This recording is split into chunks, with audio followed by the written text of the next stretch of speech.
देखिए, पहली बात तो आज के जो देश के आर्थिक हालात हैं, जिस हालात में कि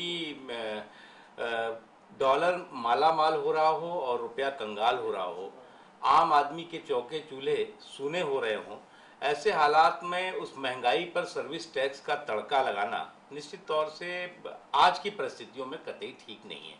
और सर्विस टैक्स इससे पहले भी था, ऐसा नहीं है कि सर्विस टैक्स कोई इन्होंने नया लगाया है। जिस तरह से बढ़ाया है उसका रेंज बढ़ाया है, उसमें लोगों को शामिल किया है।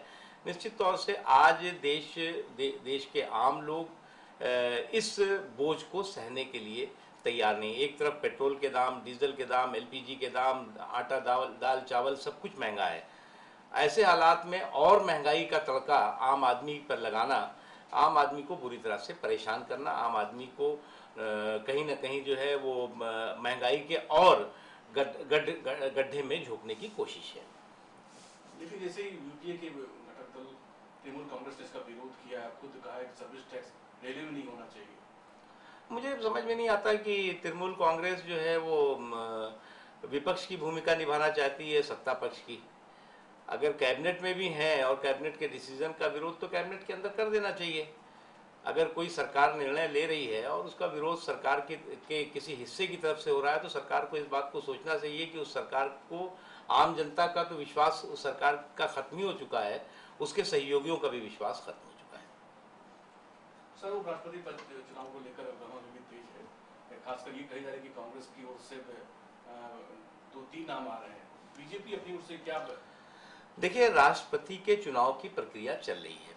राष्ट्रपति के चुनाव की प्रक्रिया में भारतीय जनता पार्टी ने श्री संगमा को समर्थन दिया है।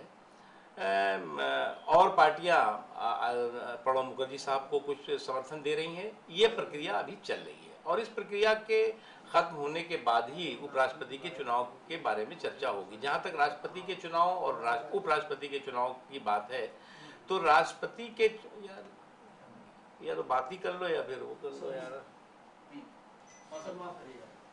हाँ, बात चल रही थी कि वाइस प्रेसिडेंट पर बीजेपी का क्या रोक है?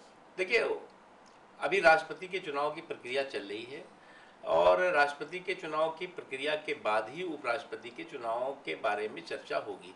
जहाँ तक राष्ट्रपति और उपराष्ट्रपति के चुनाव की बात है, राष्ट्रपति के चुनाव का इलेक्टोरल कॉलेज बिल्कुल अलग होता है, उसके मतदाता अलग होते हैं और उपराष्ट्रपति के मतदाता बिल्कुल अलग होते हैं।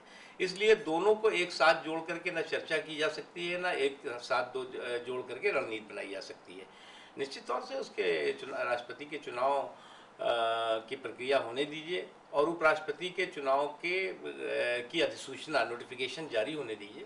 उसके बाद चर्चा होगी कि क्या करना है बीजेपी को या एनडीए को। क्या उपराष्ट्रपति भी सर्वसम्मति सुना जाएगा या फिर?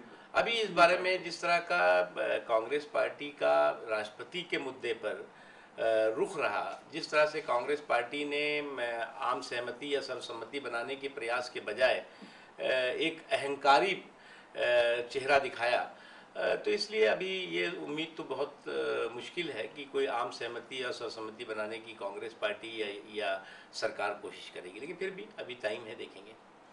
एक सवाल हो रहा है कि आदर्श मामले में 3 मुख्यमंत्री अशोक चौहान, यशवंतराव देशमुख और सुशील कुमार शिंदे एक दूसरे पे आरोप लगाते घूम रहे हैं और सबका कहना है कि वो खुद निर्दोष हैं और सामने वाला दोषी है।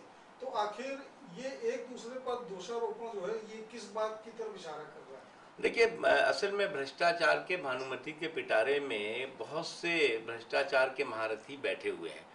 अब इस घोटालों का गुरु घंटाल कौन है और भ्रष्टाचार का भागीदार कौन है, ये आपस में झगड़ा हो रहा है। लेकिन ये बात सही है कि इस घोटालों के गुरु घंटाल और भ्रष्टाचार के भागीदारों का, भ्रष्टाचार के भानुमति का पिटारा कांग्रेस पार्टी का ही है।